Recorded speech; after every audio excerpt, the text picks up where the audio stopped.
Good,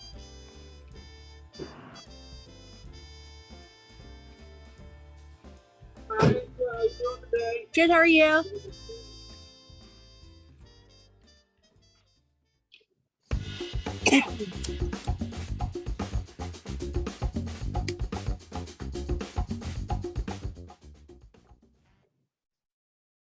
Hello and welcome. Welcome back to the Light 'em Up Lounge, Wednesday evening, Wednesday afternoon.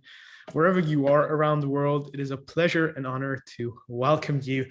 And thank you so much for joining us today with a wonderful lady of the leaf, a sister of the leaf, coming to us right from the Grand Cathedral Cigars over in Tampa, Florida. It is a pleasure and honor to welcome Angela Yue from Grand Cathedral. Angela, it's fantastic to have you with us. Thank you so much for taking the time, and welcome to Light 'em Up. Absolutely. I'm so excited. This is going to be fun. I'm looking forward to this. And it's nice to have a little break from the day too. So it's good to get away. A good break. I'm pretty sure. Well, I told everyone, I said, don't bother me for the next hour and a half. I'm going to be busy. So it gave me an excuse to sneak away. That's beautiful. Well, Angela, you're coming to us from a renovated, more than 100-year-old church building, the First Congregational Church on Florida Avenue in Tampa Heats. Mm-hmm. I believe Grand Cathedral Cigars was probably one of the most anticipated and exciting opening in terms of cigar places and cigar lounges. And unfortunately, I've only seen picture of it, and I can't wait to come and visit you personally. But give us a little bit of a feel. What is it like to be at that place, to enjoy a cigar there, and of course for you to be running and spearheading the show over there? So Grand Cathedral Cigars, my new home over here. It's a very unique store. My first store that we opened was Lord Puffer Cigars in San Diego in 2018. So we opened Grand Cathedral almost 1 year ago. So January 23rd, 2021 is when we officially had our soft opening party. And it is located in this church behind me. This doesn't do it justice, but I'm on one of our patios right now. And this church was built in 1906. And when it was first erected, it was known as the First Congregational Church. And it was a little bit overbuilt for the area. So it went under I think around the 40s or 50s, 1940, 1950s. And then it just kind of switched over a bunch of times. And then we took it over and we renovated it. So the space is very unique. One of the most important things I always find at a store is that it can accommodate all different groups of people. So I just want everyone, when they come here, to feel kind of like they're at home. So whether they want to do a business meeting or watch a sport game or, take their girlfriend out for a date night or have a bachelor party or whatever the reason. We're doing construction right now. I'm sorry if you hear that noise in the background.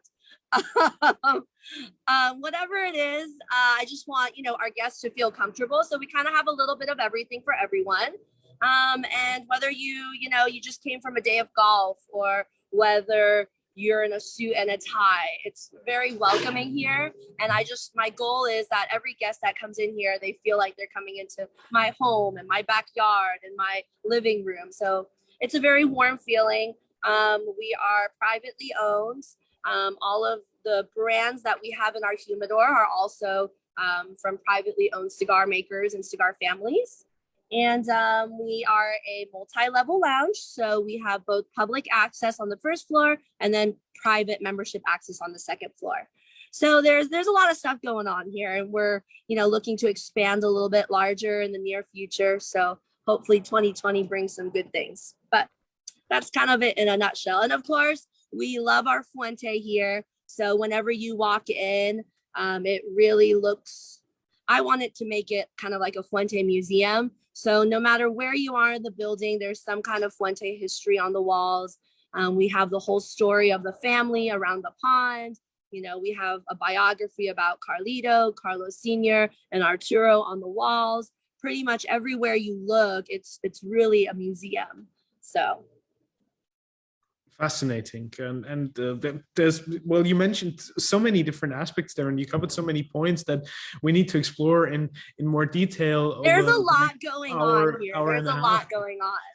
Now, I'm curious about, though, before we go into Grand Cathedral a bit more, is where did your love for cigars actually come from? And was it the cigars first, or would you say that you're a hospitality person by pure nature? How did that all come together?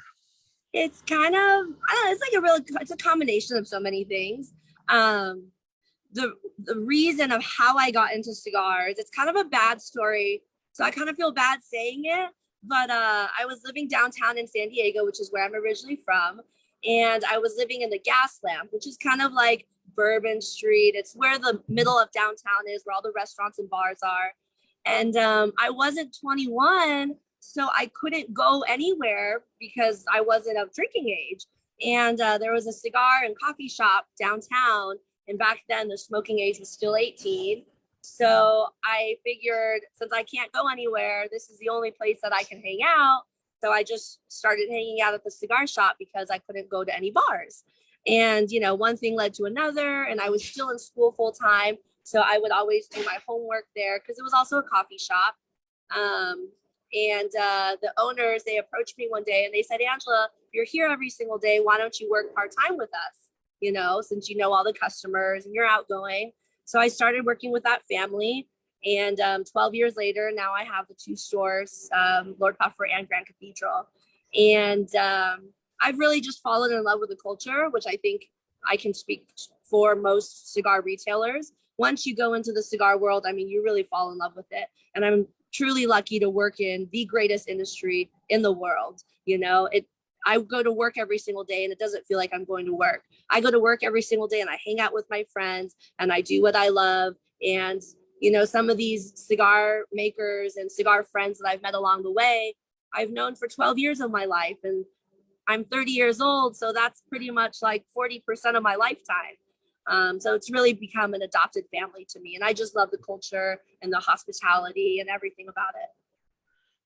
And I mean, the sheer fact that you have accomplished so much and that you're now taking care of this tremendous project that has really been brought to people's attention all over the world, I would say, is quite an achievement, and well done, and congratulations on that. Now, despite it sounding a bit like your dream job and sort of everybody's dream come true when you're into cigars, love what I do. What are some of the challenges and what were the more difficult aspects of creating Grand Cathedral on the one hand, but also purely when it comes to the day-to-day business as a cigar retailer or lounge operator? Well, we opened this lounge in particularly a very odd timing. You know, it was during the peak of COVID. And God bless, we're in Florida, which is land of the free here, you know. And I wouldn't want to be in any other state because here we have the ability, they're very supportive of brick and mortar stores. But opening in the middle of COVID was very difficult just because as a new construction, we just couldn't find material. As pretty much everyone knows, there's a shortage of everything right now. So to renovate the windows, to do the fencing, everything is wood in here. So it was just very difficult to find material. And the construction of it was difficult because moving to Florida, I don't have anyone out here. So to find resources and to find people that are willing to take on this project, that was, you know, quite a hard time to find people. But once you find one person, they introduce you to another, which introduces you to another. So slowly now I have a nice little network going on. So I guess finding material was very hard. And on the more personal side, as a retailer, the biggest struggle that I face is, and I don't want to use it as a scapegoat, but being a female retailer, you know, people always are first to say that, well, the reason why they have this store is maybe because, you know, she's a female, or the reason why she has certain accounts is because she's a female. But a lot of people discredit that we've been selling cigars in San Diego for quite a long time. So I guess those are the two biggest, struggles that I've had to deal with. And then when I first opened Lord Puffer, there was a lot of online stuff going on. So trying to get myself to focus and not be distracted by all the negativity online, that was my biggest challenge. Mm. Well, I'm sorry to hear that certain people still have, weird ideas about many things in life, I would assume. Yeah. But the wonderful thing is, Light 'em Up has always been a community of exceptional people, and a place for everybody to come together. It's about building bridges and about the community and the camaraderie.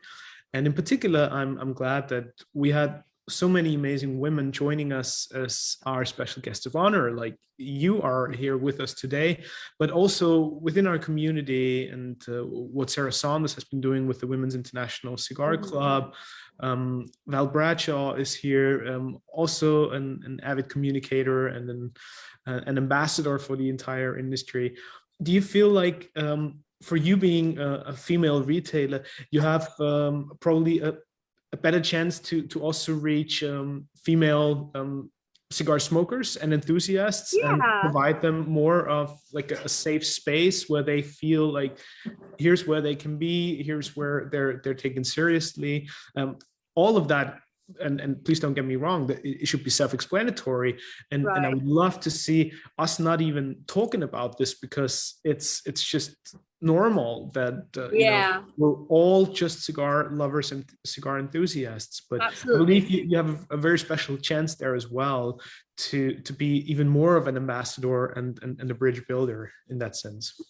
Yeah. So our store, we have multiple partners here. It's not just myself, but I've made friends with a lot of cigar smoking guys. I've made a lot of friends with their girlfriends or wives or whatnot. So I think it's kind of opened the doors for a lot of female consumers to come here, and they do feel more comfortable. And then I think also, I think what I would like as a female at a cigar lounge, which is a lot more open space. That way, you don't come home smelling like cigars. So we've really facilitated that here. We have a really large patio, which the females like more because they can sit outside and, they're not just inundated with cigar smoke. So I think there's a lot of things that make this establishment particularly female friendly, but it also doesn't hurt that we have such a huge population of female cigar smokers here in Tampa. Tampa is known as the cigar capital of the world. So a lot of people here, their family was involved in tobacco or cigars, manufacturing of some sort.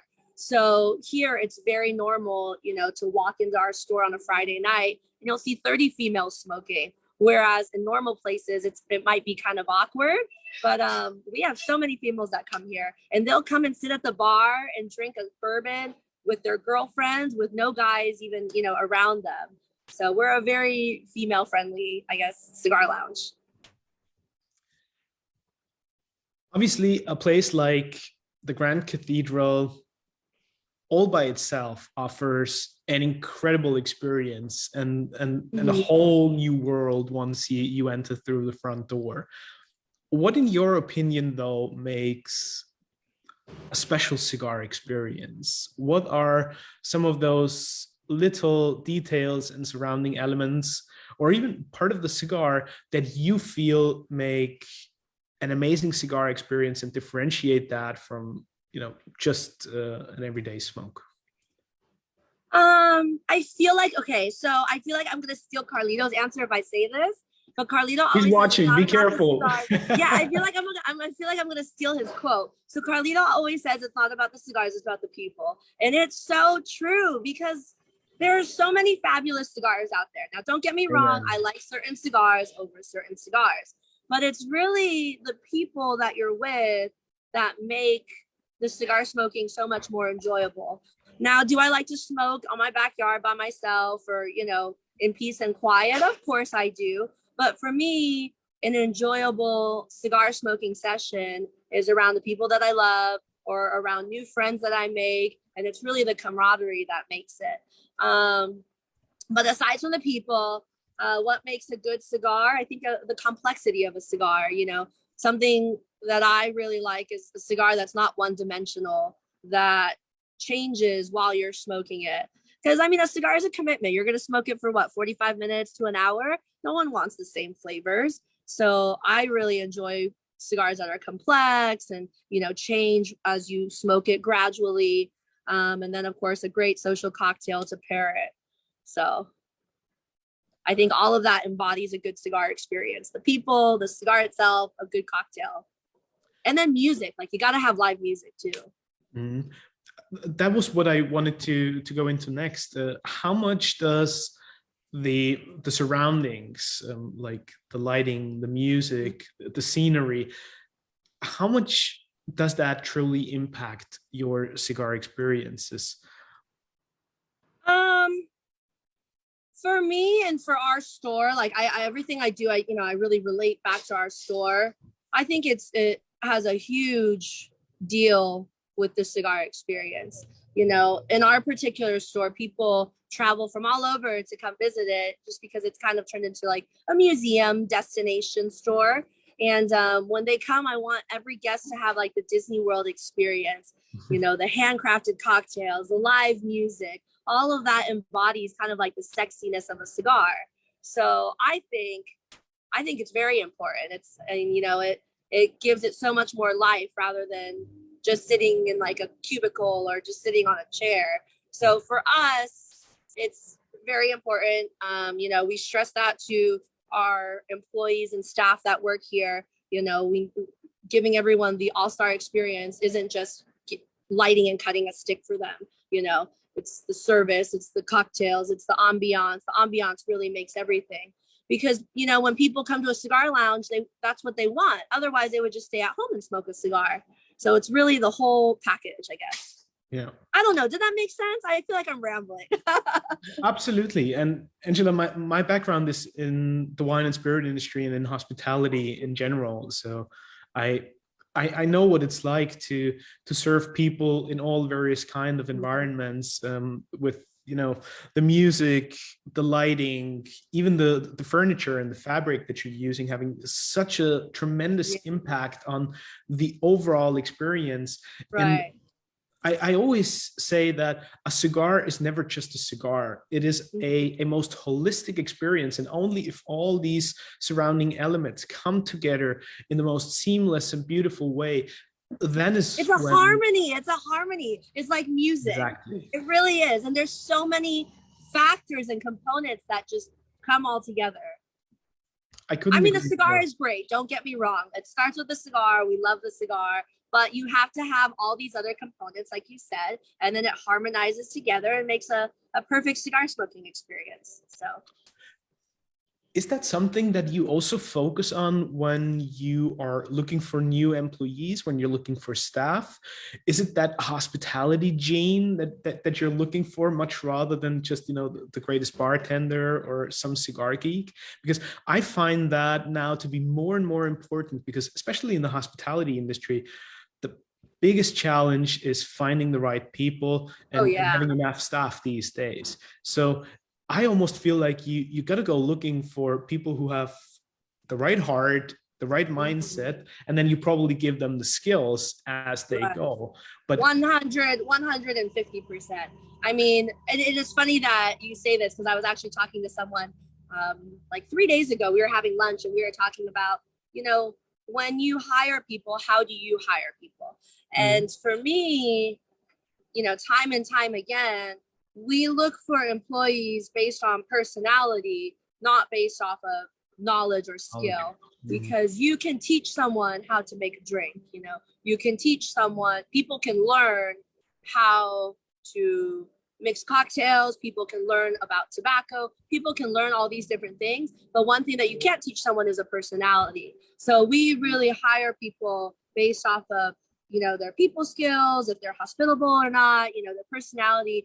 Because when a customer comes, we want that customer to feel like an all-star and like they had the best experience ever. And we want to treat them like a king or a queen. So, personality is most important. And I think something so unique to Grand Cathedral is everyone's personality is so, so, so different. where someone's strength, it's another person's weakness, and vice versa. So I'm so proud of my team here. We have an amazing staff, and I'm so proud of, our bar staff and our humidor staff, because they, just go above and beyond every single day. And I'm so appreciative to them.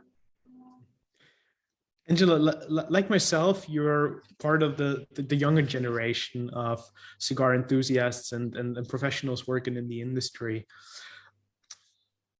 So probably we're lacking a bit in experience or years in the industry. Yeah. But I'm sure you have your own opinion and perspective on this.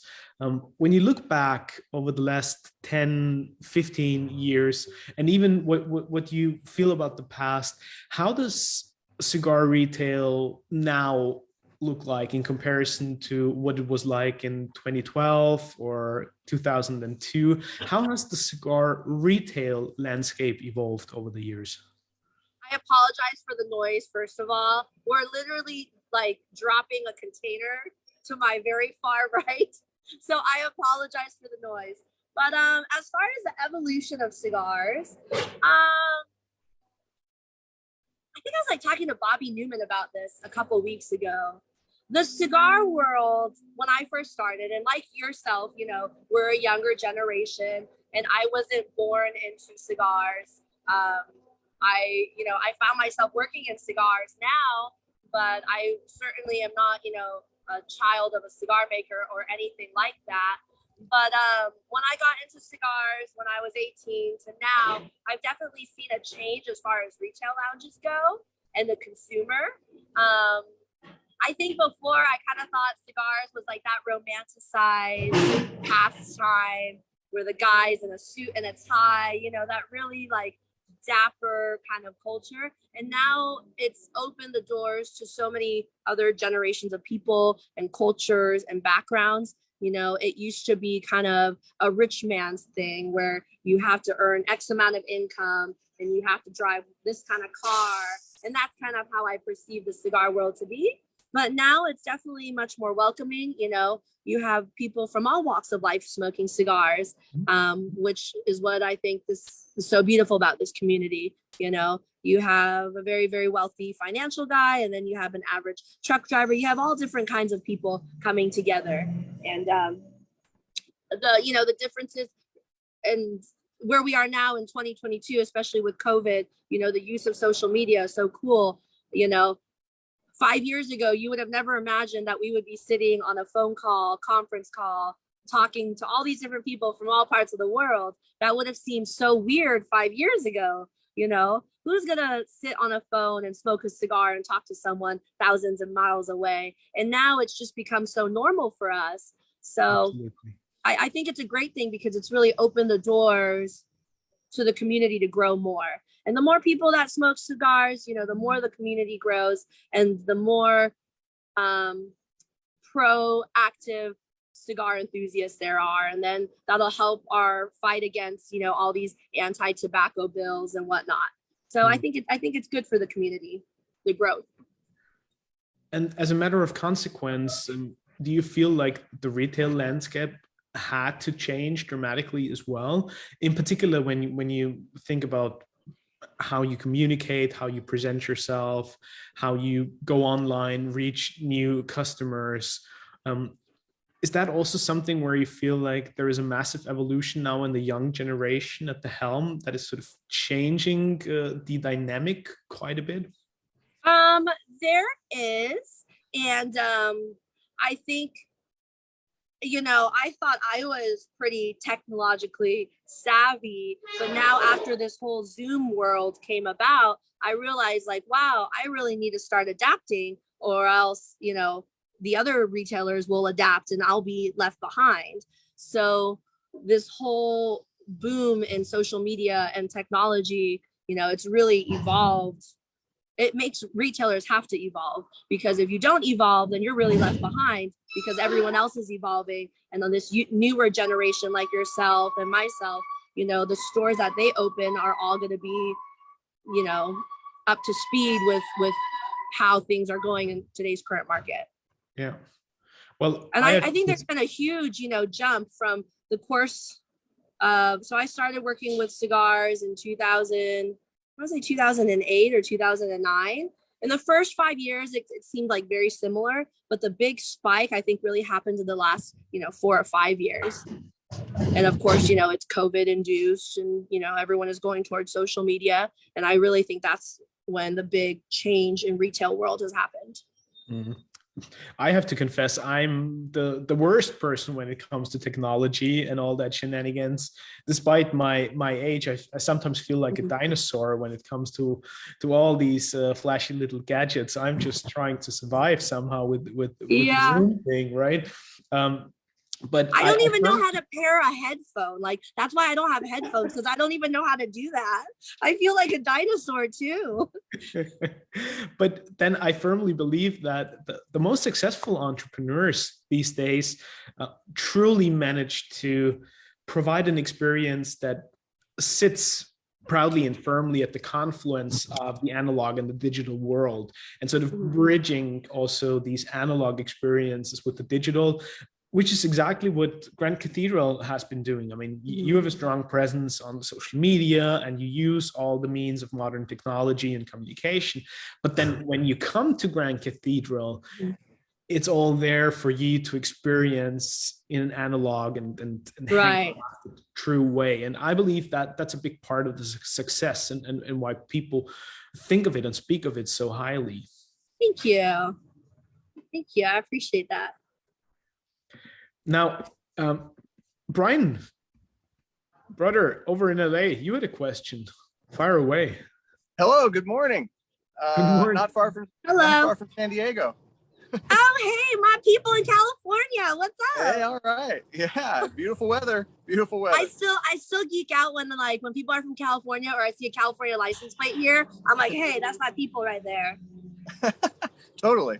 This is great. I'm enjoying this a lot. I like your story coming from the outside of the industry and working your way in. And that's it's not often necessarily. And so I think that's great. The place looks amazing. If you guys haven't seen go online and just look at the photos, like if you do a Google search, like that place is super cool looking. Thank you. I had a question. I don't know, in terms of Florida as a choice, and maybe the obvious answer is obviously, I guess Florida is sort of like the maybe cigar capital, of the states and location wise. And obviously you've got the Florida sun grown.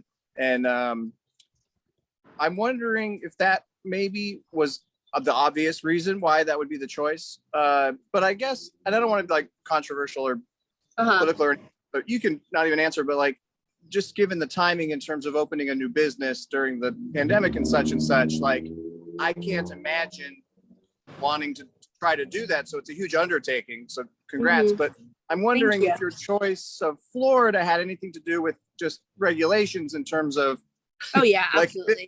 Nick Perdomo's always like, the great state of Florida. Oh my God, I was totally going to use a Nick Perdomo reference. Okay. So I'll answer everything. So California, as you know, being from California, is a very non-business friendly state, particularly with tobacco smoking. I mean, that's like a double no-no. Having a privately owned business is hard, let alone having a privately owned business that's tobacco related. That's even super hard.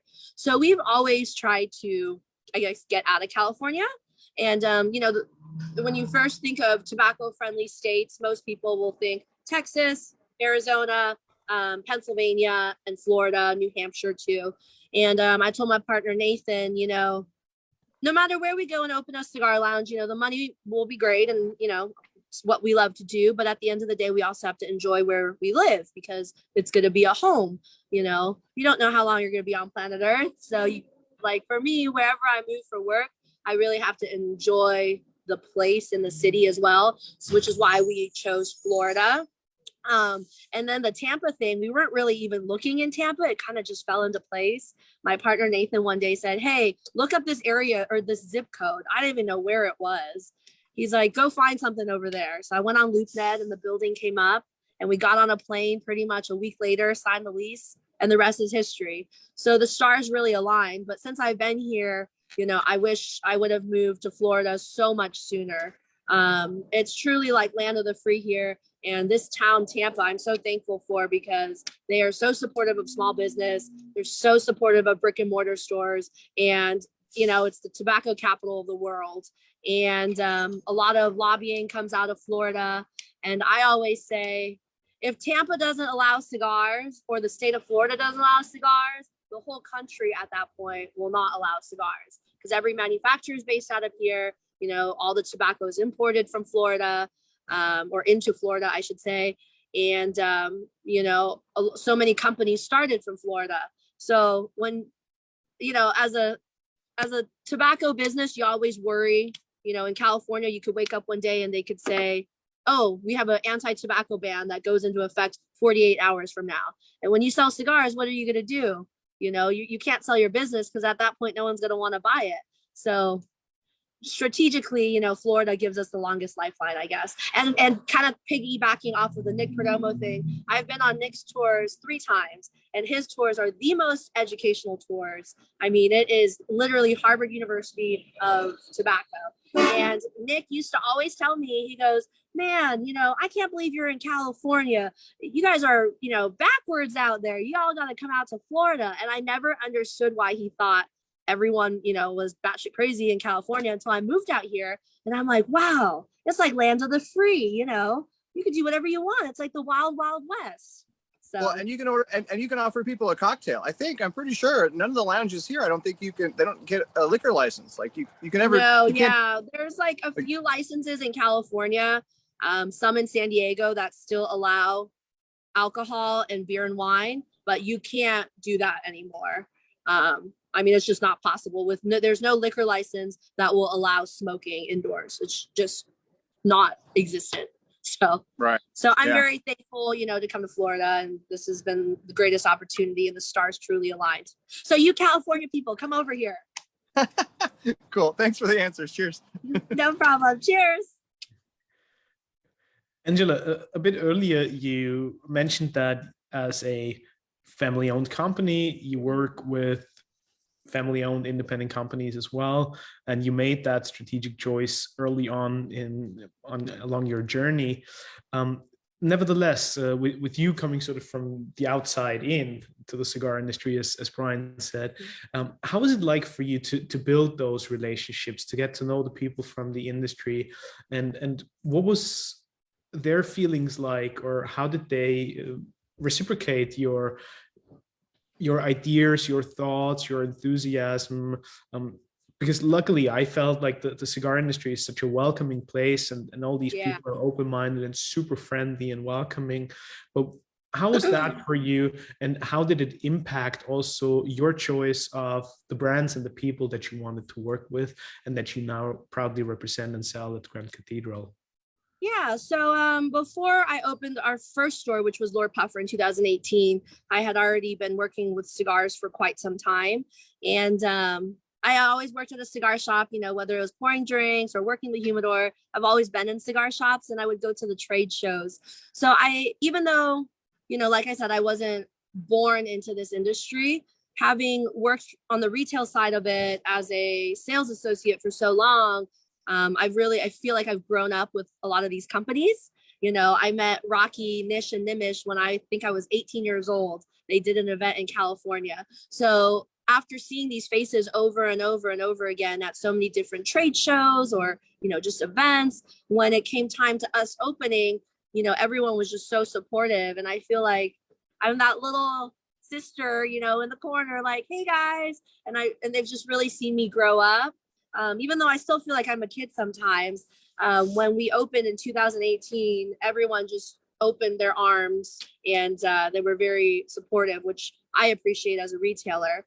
And that also kind of goes to which brands we carry. So if you haven't been in our humidor, but anyone who has been in our humidor, the first thing they'll notice, besides our absolute love for Fuente, is that all of the brands that we carry are privately owned family brands. And I think that's so important, because, relationships are really everything in life. And I appreciate a family brand, because it's an art, it's a history, it's a passion, and they treat you like you're a person and they treat you like family, versus a lot of the bigger, conglomerate companies, you're just a number in a QuickBooks system. You're retailer number 20034 or retailer number 20035, and they don't really, at least how I feel, they don't, you're not really seen as a human. You're more of a database in their big QuickBooks invoicing system, and dealing with privately owned families, I appreciate, because you grow with how the family grows, and you develop these relationships, and these people are here to stay. They're not just, employees that are traded from this company to that company to this company. So that's why we support privately owned brands. And I really believe in this industry, and I really believe in tobacco. And for me, it's not just a cigar that I sell. It's not just like an item that I bought on Alibaba that I'm selling. There's so much art and history and passion, and I mean, just the art of cigars. It's so beautiful, and it's one of those crops that are not mass produced. You don't see machines out in the fields picking leaves. It's all done by hand. So to see these families and how passionate they are about this industry, and especially, they are the ones that are on the forefront fighting for tobacco rights in America and throughout the world. They give so much love to us. I would like to give it back to them.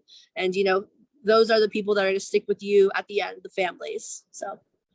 So that's just because of that, our humidor, like most humidors, you are limited on space, and the space that we have in our humidor, we've dedicated solely to privately owned families. Fabulous. As a retailer, though, what do you expect from the manufacturers in terms of they helping you selling and representing the brand in the very best way? Like, what would you expect the very best manufacturers in the world to give you and to provide you with, so that you can create cigar experiences that are meaningful and relevant to the modern cigar enthusiasts? And how does that sort of translate just from the manufacturing side over to the retail side and the brand representation in the humidor? This is a difficult question. I've been asked this before, and this is like the question that I'm always stumped on, because we're very lucky to have the relationships that we have. But one way that really helps retailers out, I think, are brick and mortar protected cigars. So for those of you that are watching and don't know what that means, there are certain cigars made by a variety of different companies that are brick and mortar protected. And what that means is you cannot sell the cigar online. And that really helps us, because as a retailer, our biggest competitor is not a retailer down the street. Our biggest competitor are the big box online stores that are discounting cigars, So when you have a cigar that's brick and mortar protected and only a physical store can sell it, that helps us out tremendously, because if I get a customer to smoke the cigar and he enjoys it, he can't go online to some bargain website to buy it. So things like that really help us out. One in particular is the Fuente brand. They have Casa Cuba and the Magna Mar Sun-Grown Rosado. Both of those two cigars are brick and mortar protected. And a lot of companies, they have cigars as well that are the same, that aren't able to sell online. But these two cigars, Casa Cuba and Magna Mar, you can't find them anywhere online. So that really helps us, because if someone wants a Magna Mar or a Casa Cuba, they have to come into the store and buy it. So I really appreciate that. And I also appreciate when companies protect their prices from discounting. Like I said, our biggest competitor is online stores. It's not retail stores, it's online big box websites. And those discount websites that are, taking 30-40% off, I can't compete with that. We have overhead, we have insurance, we have employees to pay for. So brands that are very proactive about protecting the price of cigars, that truly helps us as retailers. And also in terms of like the representation in the humidor, the way product is being showcased. Mm-hmm. Do you feel that manufacturers should probably get a little more involved or help you on that? how you can then sort of curate and provide an experience? Or would you say that ultimately that's just down to the retailer and his or her own responsibility? It's like, I think it's like a 50-50. You know, there's a harmony behind it. Too much reach into the humidor is bad, but no help at all is also bad. So I think, you know, cigar companies and retailers just kind of have to find the happy medium. One of my favorite reps in Florida is our Ashton rep, and he does such a fabulous job. You know, he comes in, he knows the type of inventory we have, he knows what's not selling, he knows what is selling. So if something doesn't move as much, he'll say, hey, you know, Angela, why don't we switch this out and try this, because I've noticed that this sells more. And that really helps, because, you know, if you have a humidor and you have 1,000 boxes, you're not going to pay attention to every single box that sells. Maybe a Toro is outselling a 6x60 or a Robusto, and cigar manufacturers and their sales reps who notice these trends in your humidors and point it out to you is extremely helpful. And I mean, Ashton is the perfect example in our humidor. We started with very little facings in the beginning, and now they pretty much have an entire wall, because Jeremy, our rep, has gone in the humidor and said, hey, this is selling, this is not selling, maybe you move this here. And he's really helped our humidor grow. And in return, we've really seen the sales go up. So there is a lot as a sales rep for a certain manufacturer that they can do and help us to grow. That's interesting. Have you also seen that consumer behavior has been shifting over the last years, so in particular ever since you entered the industry? Do you see taste profiles changing quite a bit?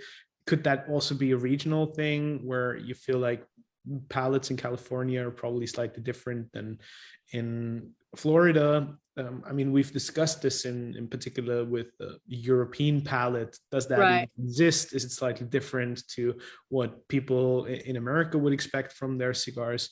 What's your take on that? I didn't believe that regionally there were different types of smokers, just because I thought, you know, why would it be different from region to region? But when we moved out here, I've truly seen a difference. You know, when we first started, our humidor had X products because they sold in California, and we put some of those products here in Florida, and for some reason they didn't sell. And I didn't really understand why. And now I do realize that regionally cigars are very different as far as taste goes. And one trend in California that you don't really see here in Florida is in California, a lot of consumers like to buy the 6x60 cigars, which are a larger cigar, versus here, we don't really sell any of them. And I think one of the reasons why, I don't know if it's true, but I think is because cigars in California are so expensive that a 6x60, a bigger ring gauge, gives you a longer cigar. So rather than having to buy 2 cigars, maybe the consumer thinks like, well, I can buy 1 cigar, it's a little bit larger and it will last a little bit longer. Versus Florida, we have no tobacco tax. So it's affordable for someone to buy 2 cigars for the same price as someone in California buying 1 cigar. So I've definitely noticed a size trend difference. California is definitely longer, bigger ring gauge. Here is definitely smaller panatellas, Corona to a Robusto, or maybe a thin Toro. So sizes, I've definitely noticed a regional difference.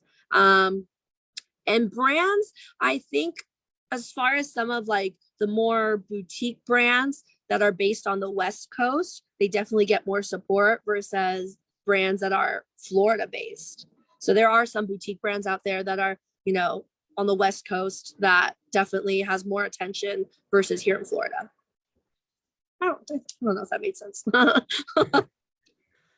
Towards the end of last week's show, when we talk about the future of the industry, what's currently happening and which trends we see on the horizon, we also spoke about a lot about changes in terms of ring gauges, and Jeremiah Meropful brought up, you know, the bold statement of, as a manufacturer, you also have to stick to what you feel is right and what's the best thing to do, and not necessarily what the market wants.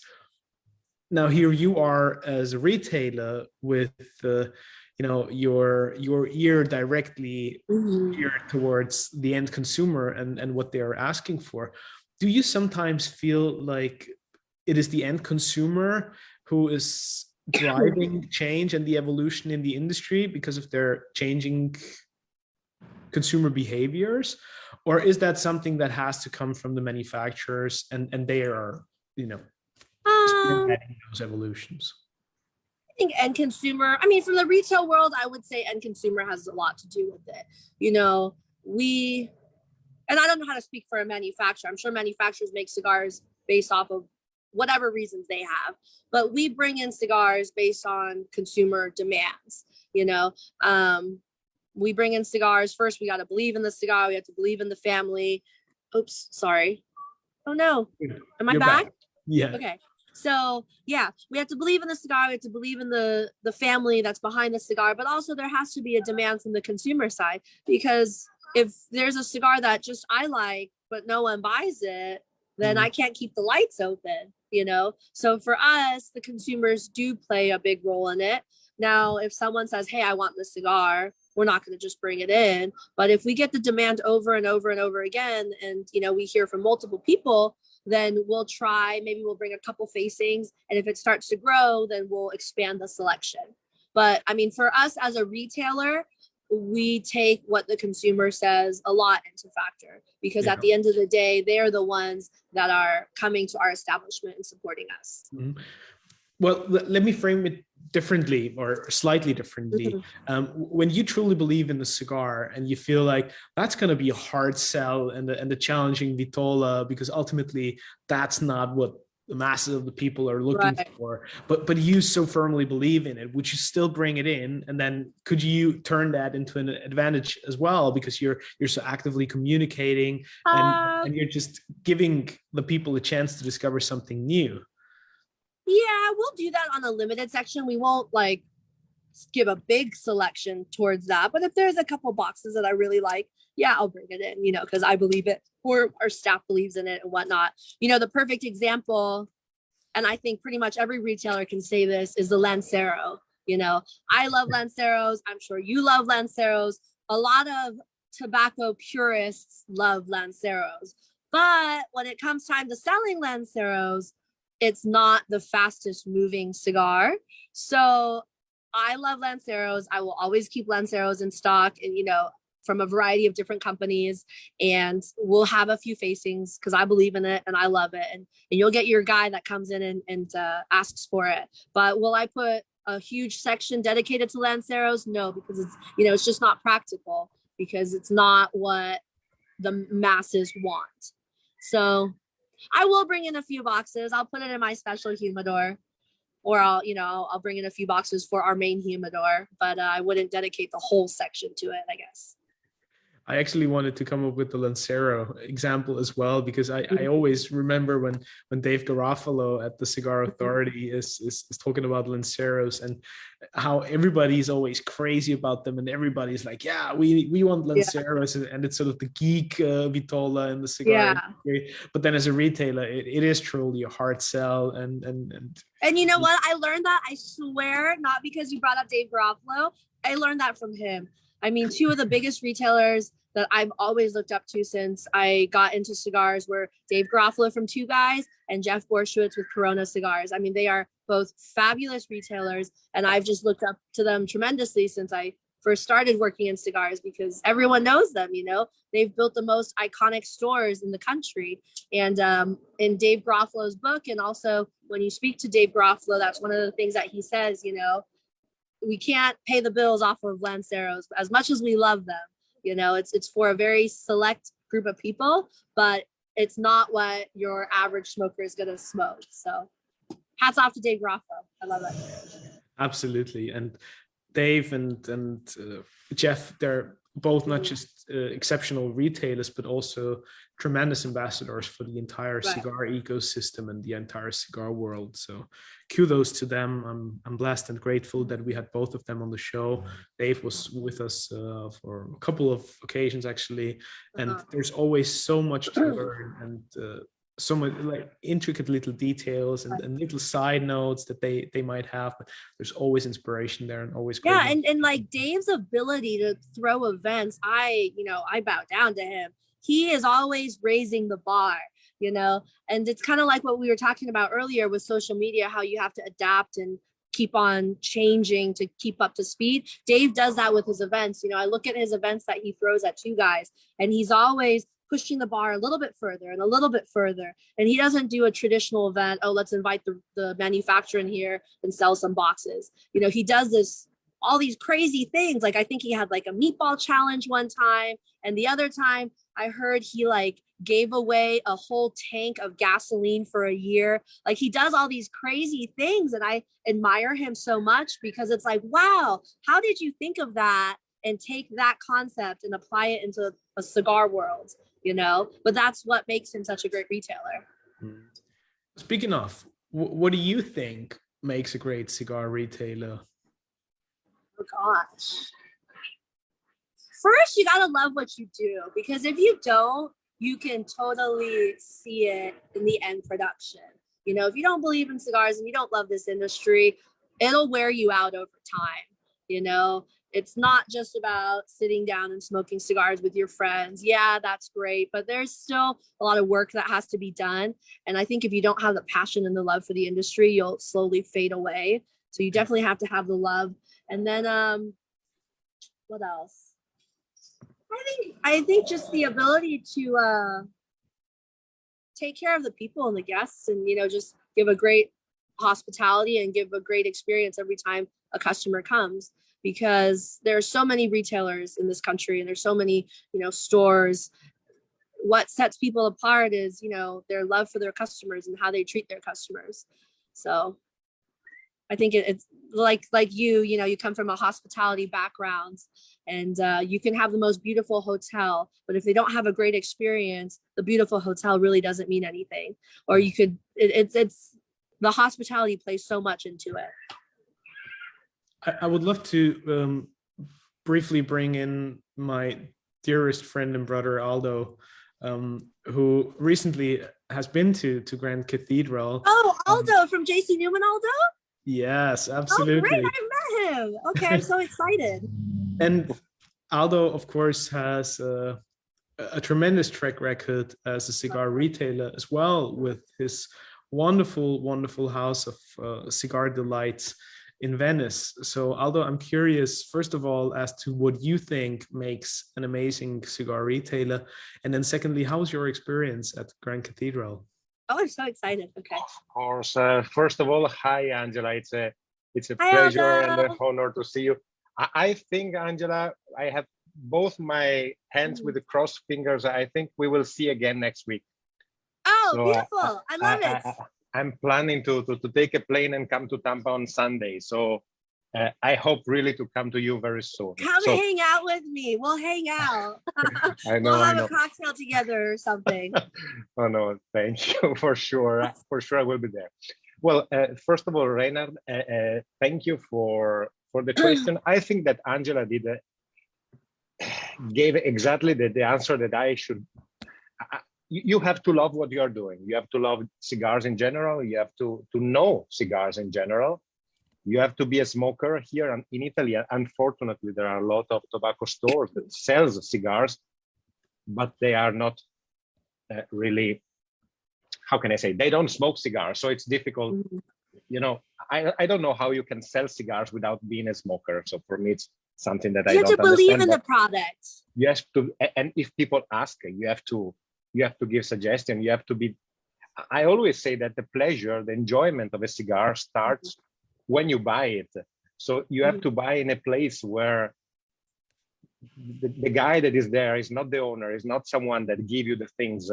He is the one that drives you, that is with you in your selection. It helps you understanding what you are looking for, understand your taste, understand your, you know, me, when I had a shop, I remember every single time that the customer arrived, I remember what he bought. And I know that there was like a journey to go from one brand to the other, to develop his taste, to help him growing his passion, help him understanding better. Journey. Yeah. And so this is very important. So you have to love what you are doing first. And then, of course, you have to be open-minded this is a mistake that I did in the beginning when I opened the shop. So the first years I had in the shop only things that I like. Yeah. This is, of course, I smoke since 26 years. So I develop a certain taste, a certain, let's say, preferences, and I cannot expect that all the people have the same loves the same thing that I love. So this was a mistake, and then I understood that you have to find a good solution, a good cigar, a good something for everyone, so to fulfill the need of everyone. And so this is very important for me and in my small shop. And I say small because when I entered your shop, it was amazing, really. You were but in Europe, it's very hard to find space. Europe is very tight. It's not like here where there's so much especially land. in Venice.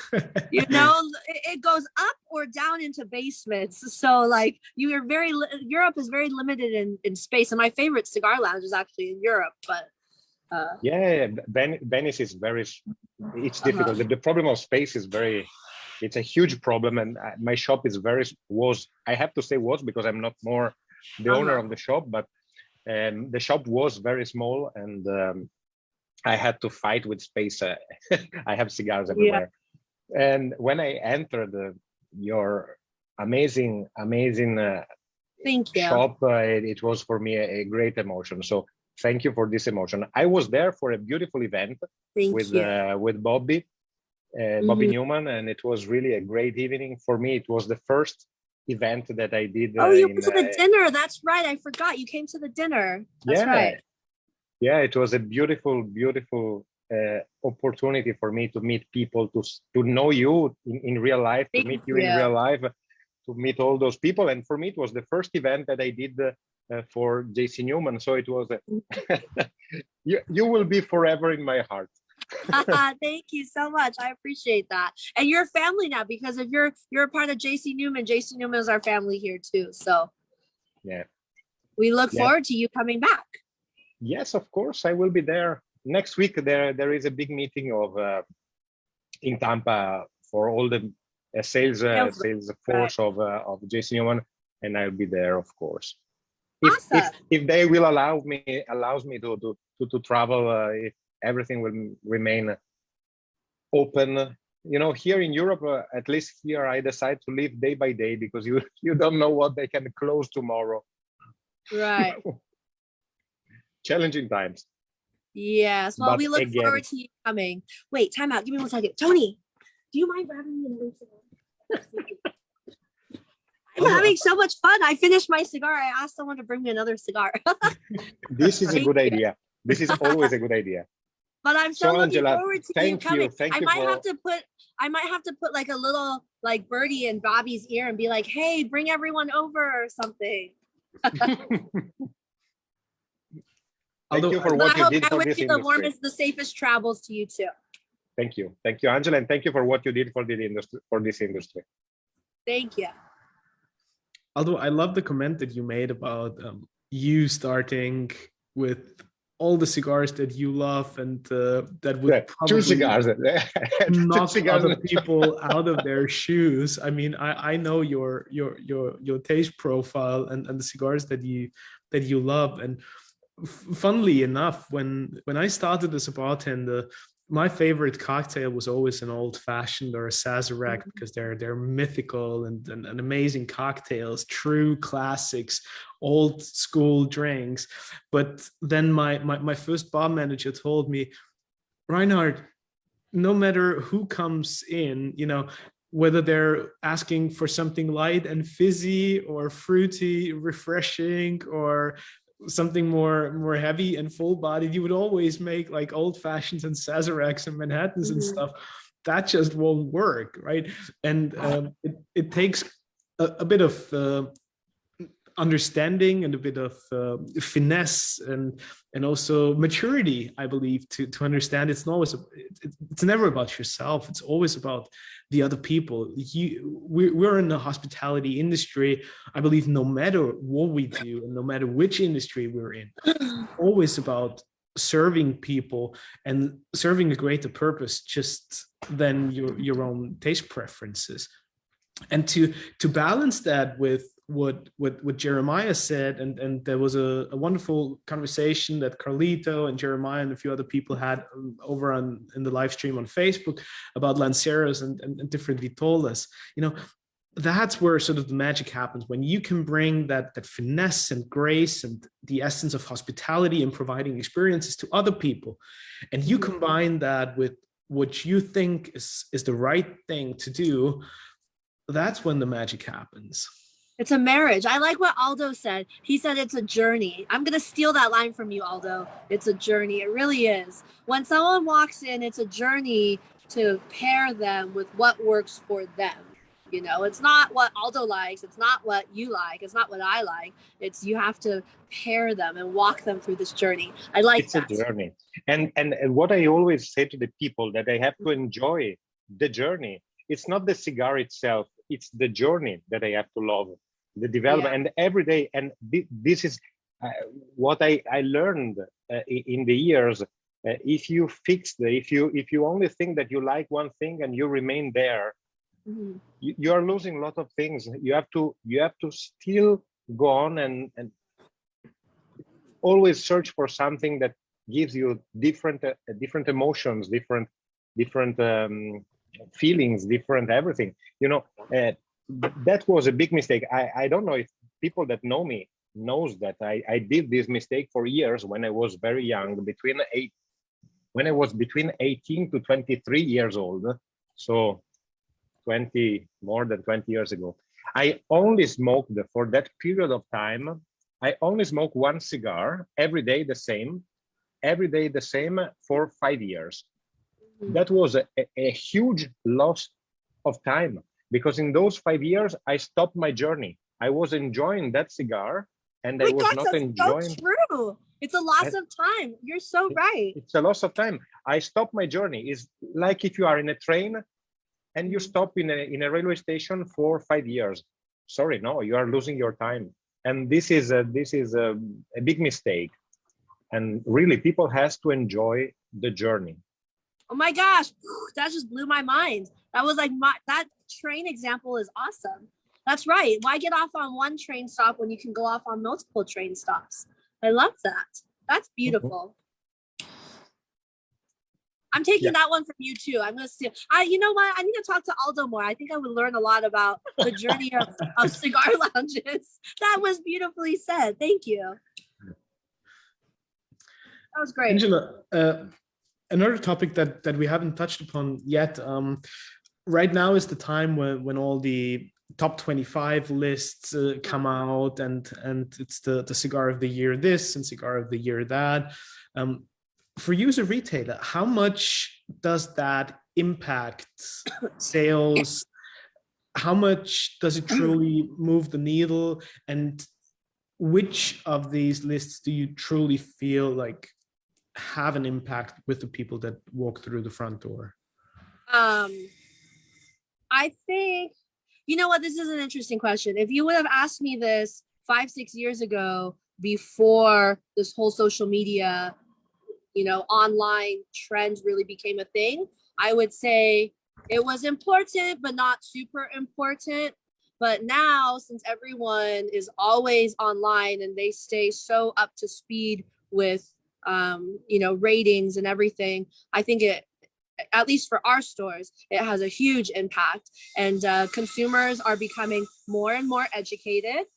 Consumers are learning more about cigars, because now it's not just let me pick up a book and read about cigars. If you want to learn about cigars, there's so many publications online. There's so many journals. There's so many, websites and blogs and this and that it really does play into the end consumer of what they smoke. Before, when it was just a paper book, not everyone has that time to take that paper, to find the paper book and to read that paper book. But now that all these publications are online as well, and so many people are using the World Wide Web, it really does, at least from what I've seen, it does affect what people buy. And, we've got phone calls today already. Oh, do you have the number 5 cigar? Do you have the number, 789 cigar? The calls are already starting to come in. So I think, now more than ever, it truly does make an impact. And I think definitely more so than from 5 years ago. As the years progress and as we stay more connected online through the internet and social media, it truly does play a huge role into what moves in a retail environment. And you made a very important point there, that today's cigar enthusiasts are way more educated and knowledgeable about cigars than they used to be, which also means that for you as a retailer, you have to be on top of your game, because people who walk through your front door, they know a lot about the industry, what's going on, cigars, tobacco. Absolutely. You got to bring your A game to serve those people, right? Right. And then also, manufacturing, COVID slowed things down, but manufacturers are opening the doors for end consumers to come to the factories to visit. Nick Perdomo, he does a fabulous tour. It's really the Harvard of tobacco. He teaches you from seed to from the band to like the final product on your shelves. He teaches you every single way. So end consumers now have the ability to learn about different primings. You see people online right now, they talk about Cameroon tobacco. 5-6 years ago, end consumers didn't really know. I mean, they knew what they were smoking, but they couldn't go into depth about Connecticut broadleaf or this region or that region or Cameroon tobacco. And now end consumers, they know all these different terminologies, how tobacco grows, the different regions, the different tastes. So it's true, as retailers, I find myself sometimes I don't know how to answer questions. So it's constantly learning and learning and learning. And as consumers learn, us retailers need to learn as well. Otherwise, we'll be behind. Do you feel like cigar retailers and the retail community should probably come together more closely in order to help themselves out, create educational programs where they can all benefit? Or is that something that you see happening already with people that we mentioned before, like Dave Garofalo or Jeff over at Corona Cigar? Like, do we need more of that? For me as a retailer, I think how I learn the most is through other successful retailers and, picking their brains and just having that dialogue of communication with manufacturers as well and asking questions. Like if you don't ask questions, you'll never know. The seminars that have started to come about, I think those are great too. But for me personally, I think, just asking other retailers what their experiences are in the retail world, things that they can do that they've seen growth in their stores. That's where I learn most in our store, just learning from other retailers and of course trial and error too, but definitely learning from my peers in this industry. And this industry for the most part is very, very welcoming. If there's a new retailer, for the most part, it's a very welcoming industry.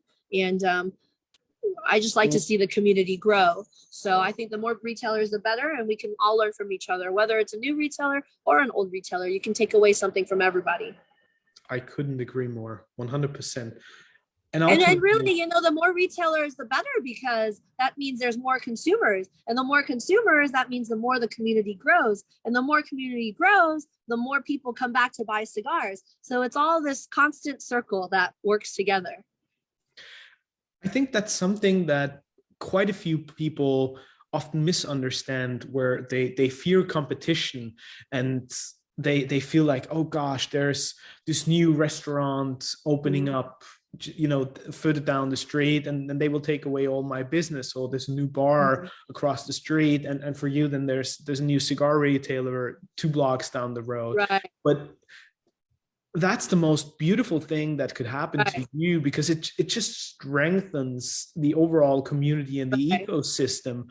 And we all know that as cigar enthusiasts, well, we probably go to one retailer and another one and then maybe a third one, because we love all these people and we want to have different experiences. We want to have different conversations. We want to meet different people, and every single one of these operators has something to offer that is enjoyable and important.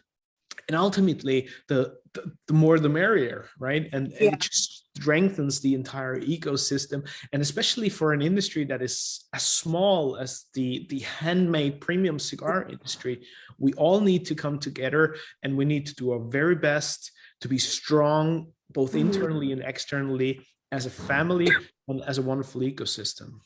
No, that's ecosystem. That's, that's so well said. I mean, a great example is, you've heard of Bourbon Street in New Orleans? Of course. Right? Okay, so Bourbon Street in New Orleans, there's a reason why they call it Bourbon Street. Millions and millions of people don't fly to Bourbon Street in New Orleans every year just to go to one restaurant or one bar. It's this whole street of a variety of bars and restaurant, which is what attracts all these people to this one little tiny street. It's not one business, it's all the businesses together. And it's like you said, it's an ecosystem. You can't just have, in a coral reef in the ocean, you can't just have one coral. You need to have the fish, you need to have all these other components, and then the wheels turn. So, Angela, what's your bold predictions for 22? What's your outlook when you think about the months ahead? Where do you think we are in terms of the state of the industry? And do you see clouds on the horizon when it comes to the cigar world, consumption rates, and just like this little mini boom that we're seeing? Or are you very hopeful for everything that's to come? No, it's a huge boom. I was born in the 90s, so I can't say it's like the 90s boom, right? Because that is when Cigar Aficionado, the Fuente Opus X, when that whole boom happens. But I hear, all these manufacturers talk about the 90s boom, and I really feel like right now we're in the 2020 boom, especially with the younger generation of people smoking. Like I said earlier, for me, cigars used to be kind of like an old gentleman's pastime, the suit and the tie, the dapper Dean Martin music, a martini up, like that kind of environment. But now, as we progress, I feel like the doors have really opened to a younger population of people, and these younger smokers are becoming more and more educated, and they're becoming more hands-on with the community. If you look at the different Facebook groups or the different Instagram pages, they're not just 40, 50, 60-year-old people smoking cigars. There's 20, 30-year-old people smoking cigars. So with this huge influx of demographics increasing, I think right now we're just at the beginning stage of a huge growth. And I see it here at the store, in San Diego, we would see the same customers over and over again, which there's nothing wrong with. But it was a certain demographic. And now I look at this store in Tampa, you have families coming over here to smoke. We have members in the lounge where the father, the mother, the daughter, and the son are members, and the culture is just growing. And I see it on the weekends, Friday, Saturday nights. We have a lot of young people smoking, and those young people bring their friends who bring more friends. So I think we're just seeing the very beginning of a huge growth in this industry. As much as I'd love to wholeheartedly agree, and I do to a certain extent, I also feel like the industry is probably at a crossroads to a certain extent, or we're living through challenging times, not particularly just in the cigar industry, but we've seen it all over the world. Currently in so many industries, the wheat is truly being separated from the chaff.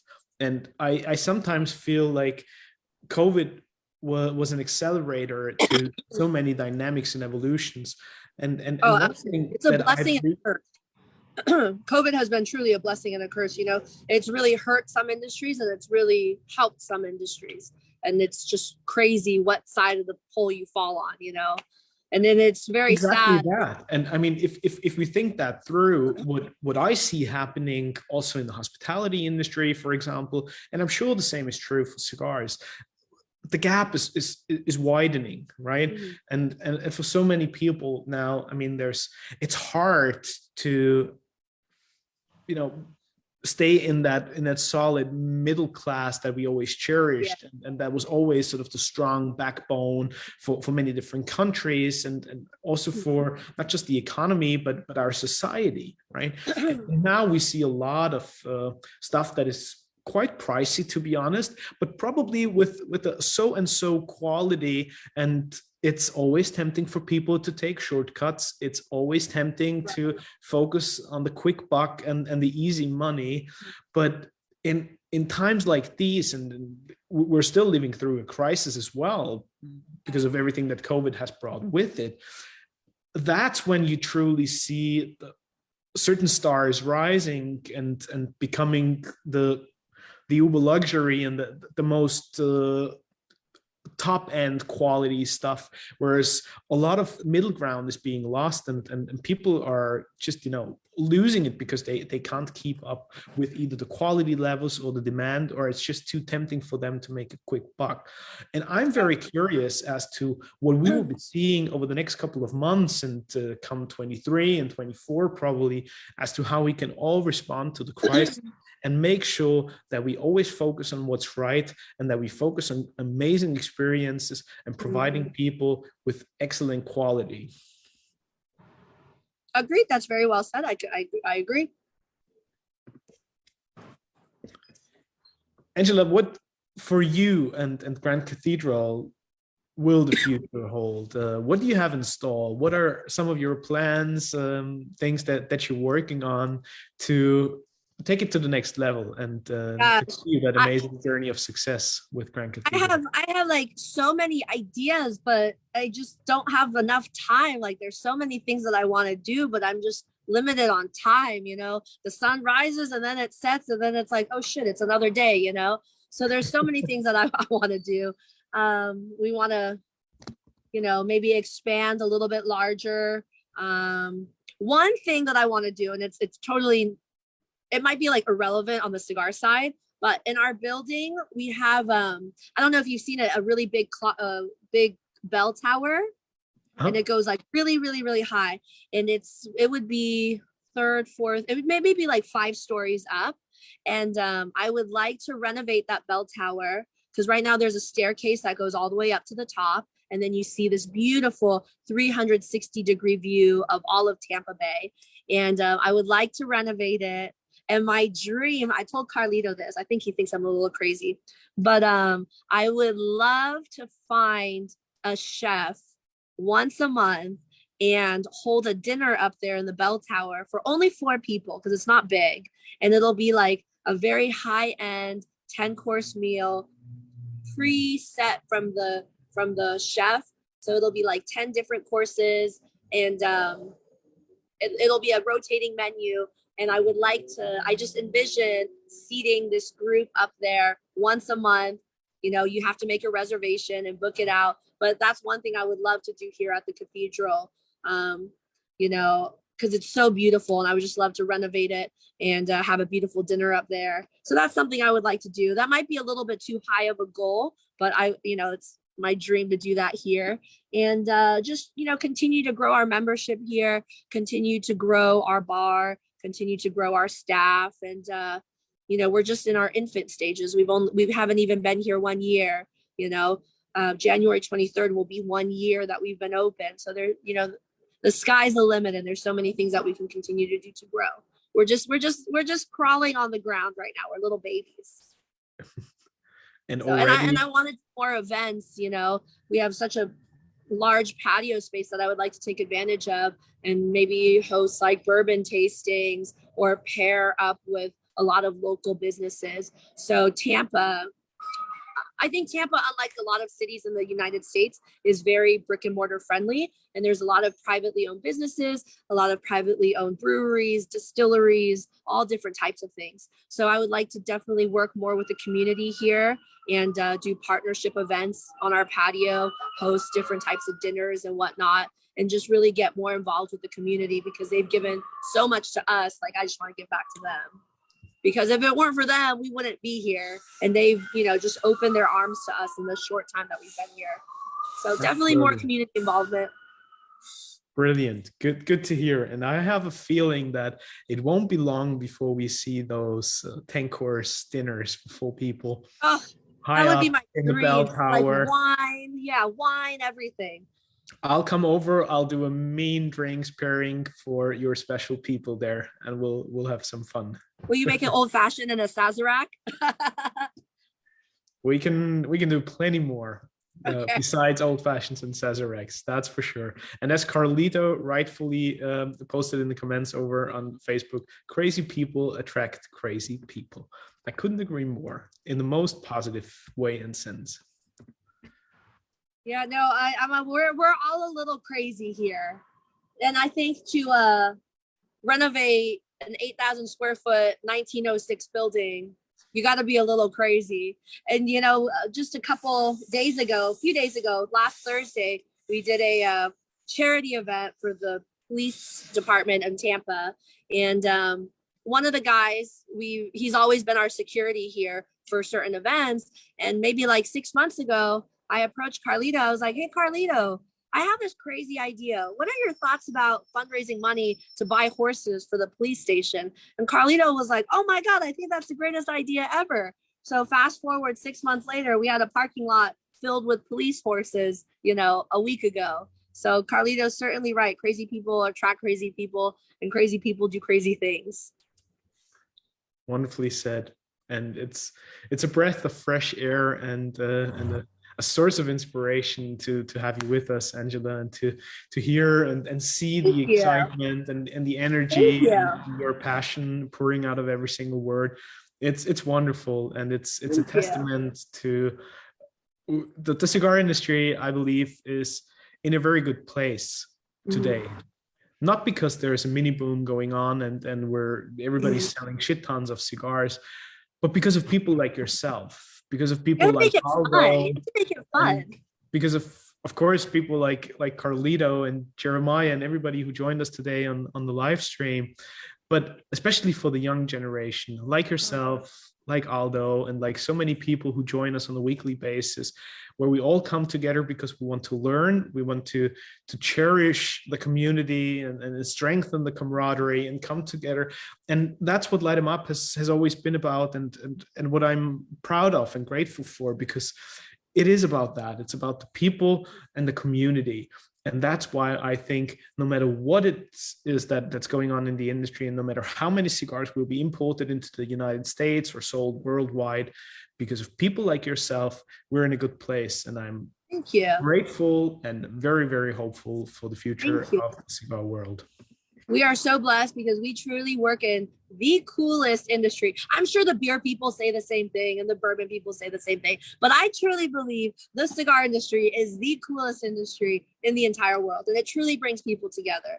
Like you're God knows how many miles away in, I don't know which direction, but you're like all the way on the other side of the world. And we have people, I saw Laurent, he's from Switzerland. He came to one of our events. He's all the way over there by you. And we're sitting here on a phone call, smoking a cigar. 5 years ago, we wouldn't be doing that. So it's so cool.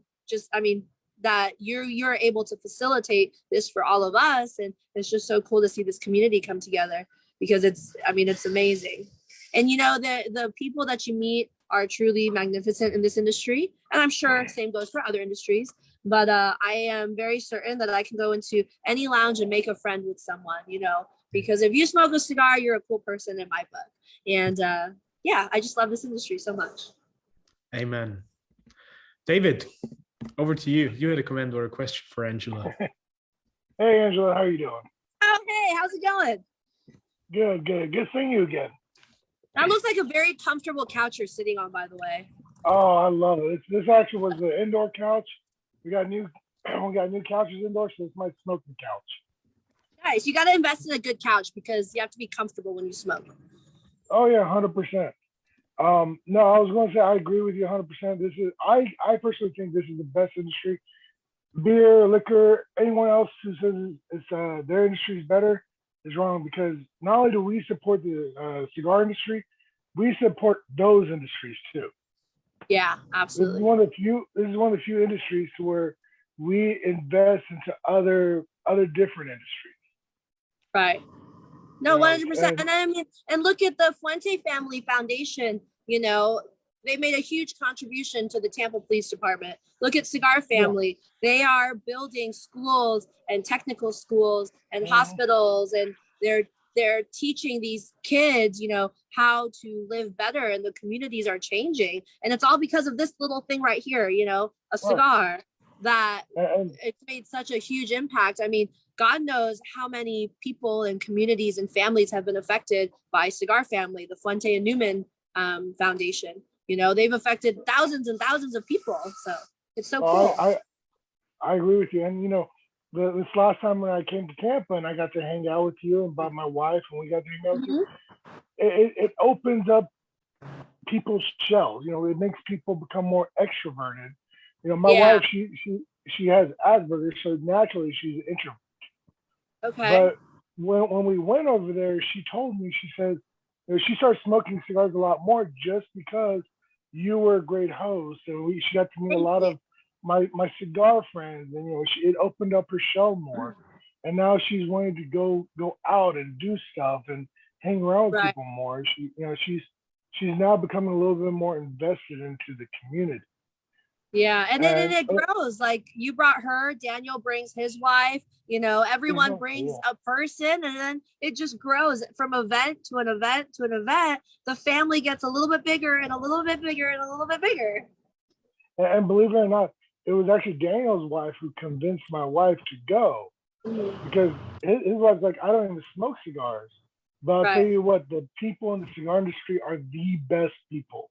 They're sweet, they're kind, they're always humble, they are always loving, and they will never judge you. And, amen to the cigar industry. Bravo. And that's what Lindsay told. That's what Lindsay told my wife, and my wife was like, "Okay, I'll try to go." And afterward, like when she left, because she had to go a day before I did. When she left, she was so sad. She was so sad she had to go. Well, y'all are welcome back whenever you guys want. We have a home here in Tampa for everyone. I would actually, you know what, going back to Reinhard's other question, I would love to build like a cigar Airbnb where, because all these cigar people come to Tampa every single year, like why not build a cigar Airbnb, like a cigar friendly house, you know, where when you walk in, there's bourbon and cigars waiting for you. That would be so cool. Angela, you should talk to Bobby Newman. Oh yeah, because he's doing that thing over by his factory. You're right, he is doing that. But I want an Airbnb house too. I'm not gonna do anything in their scale, but that would be so cool. And do like a whole tour through Ybor and visit all the factories and the hand rolling places, La Ferona. I mean, they're all great. Yeah. They're all fabulous. Yeah, that would be great. You know, do like a little touring package Airbnb type deal. All the cigar lovers got to move to Tampa. We're gonna start a mini village over here. That's great. Could you imagine like a block just filled with cigar smokers? Each has like a house. Oh yeah. Like you'd be walking your dog and you'd be like, "Oh hey Daniel, oh hey Arlene," just like a whole compound of cigar smokers. Hey Joey. That's what we should do. Instead of doing like how they did in Waco, we'd have our own like little Tampa cigar smoker compound. Yeah, a little compound or campus for cigar smoking. That'd be great. And a big fire pit at night. Everyone can go there and smoke cigars. Well, we can have different fire pit circles. Have like 10 fire pits and have like 8 chairs around each fire pit. Yeah, that would be fun. we might be onto something. Oh, I mean, hey, we can do it. Yeah. I'm sure between all of us, we can pull our resources together and do it. That'll make national news. Cigar compound opened in Tampa, a cigar community, and then the HOA would go into buying community cigars. Yeah. Community cigars, ashtrays, lighters, cutters, propane.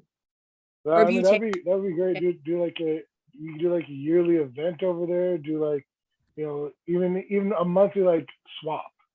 Yeah. You do like a swag swap. I'm in. I'll start a chess club. I'll bring the chess club. I'm in. I'll bring backgammon and checkers and ping pong. Oh, I'll bring my barbecue pits, and I'll bring all the meats from Texas. Yeah, even Jeff can come into that. That would be fun. So Well, it's always great to build bridges, bring people together, and give us all an opportunity to come up with crazy ideas and great stuff to the future, right? Crazy okay, I people have to affect ask a people. totally random question right now. Reinhard, what's that plant that you have behind you? Because it's absolutely beautiful. And is it a real plant? It most definitely is a real plant. It's like thriving inside. Yes, it certainly is. I believe it loves the atmosphere and the smoke-filled room, and it Yeah, truly it loves lives off cigar of smoke. that. No, I've been staring at that plant like it's beautiful. It's so green and luscious. it's a well-nurtured cigar plant. You know, it lives off all the beautiful smoke that fills the room here from the people who come. It's a private member club in the city center of Vienna, and one of the few remaining places where you could have a cigar. Unfortunately, Austria is not that cigar friendly anymore when it comes to smoking in public places, at least Right. indoors. But there's always a safe haven. Do you ever go to Frankfurt? Frankfurt in Germany? Yeah. Yeah, for business reasons. I Have you ever been to Jimmy's? I know that place very well. Oh, that is my favorite. And I heard they closed, I think, right? Because of COVID. Yeah. But that was my favorite cigar bar in the entire world for like 5 years, because I used to go to Frankfurt for a shisha convention. But I would go there every single year, and I would spend every single night that I was there at Jimmy's, and I would close the bar every single night. That's like my most favorite cigar lounge in the entire world. And I'm so sad to hear that they closed, but I love Just Jimmy's. across the street from here is the Park Hyatt in Vienna, Okay. which is not only one of the most beautiful 5-star hotels, and I was blessed to work for them as a consultant and create their food and beverage program, but they had an old living room that was the most stellar cigar lounge that you could possibly imagine. It's a building from the late 1400s. It was an old school back in the days, and then it was a ministry building and a bank building, and it's just stunning. And there was this one beautiful room overlooking that beautiful place in the city center of Vienna, with fountains and statues and everything. And it had old decoration, an old fireplace, very plush seats and everything. And it was just mesmerizing, and one of the most beautiful cigar lounges that we had. It's a whiskey lounge now without cigars, unfortunately. But we got to secure those places, because that's truly magical and mythical. Yeah, you know, I'm so envious in Europe. I mean, the times that I've traveled there, it's just so beautiful. I mean, no matter what country you take in Europe, the preservation that they have in these older buildings and the architecture and, you know, the cobblestone streets and the musicians that are still outside on the sidewalks. It's so breathtaking and beautiful. And I just wish, you know, we had something like that here in the US, but we don't. But, you know, I just appreciate the old world European charm. You know, it's so hard to find. I mean, this building is old here in the US, the 1906 building, but it's nothing compared to all the beautiful places in Europe. I mean, it's just gorgeous every time I go there. So you're very lucky to be where you're at too. True. But I can tell you a lot of people will be envy of you in Tampa and everything that you have there in terms of cigar culture. So, Thank you. I'm not a person to say that the grass is always greener on the other side. Quite the contrary. I'm a most positive person, and I love everything that we have, and we need to make the most out of it. But that's the wonderful thing about programs like this one and communities like the Cigar World. We all come together, and at some point we can meet somewhere around the world, right? Sit down, have a cigar, light them up together, and just enjoy the moment and great conversations. So absolutely. We are all very lucky. Angela, it was fantastic to have you on the show, and thank you so much for taking the time joining us. You're a breath of fresh air, and thank you for your enthusiasm and passion, and for everything that you do for the cigar world. Like so many of the wonderful people that joined us today over on the live stream, whether it's manufacturers, people like Jeremiah Meeropfel, whose family has shaped the industry for decades. People like Abe the Bobney, who joined us on the live stream as well. You know, we're all in this together. And no matter where we are, everywhere around the world, no matter what it is that we do, this is the one thing, the mythical and magical thing that brings us together. And it's fascinating, and it makes me grateful. So thank you again, Angela. It was fabulous to have you at Light 'em Up. And thank you so much. Thank you so much for having me. I appreciate it. It was a great time. And it was nice to, talk to everyone from all different places. It's so cool.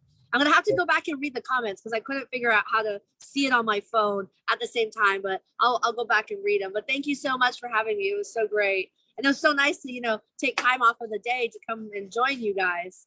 And you're so far away. This is so cool. I love it. And I really admire what you've built, and, to some, it might just be, another Zoom call, but it really brings this community together. And, today and all the days that you do this show is a true testament of it. You have people from all walks of life, all corners of the world, and you're able to facilitate all of us being together for an hour and a half of our day. And I think it's marvelous. So thank you to you. I appreciate what you do. Greatly appreciated, Angela. All the very best. And I'll come and see you at Grand Cathedral Cigars in Tampa, Florida. Do. Our home is open to you whenever you come. Thanks for everything. Happy New Year's to you too. Light 'em up, and we'll see you next week here at the lounge. Thanks for everything. Have a great rest of your day. Goodbye and good night. Take care. Bye, guys.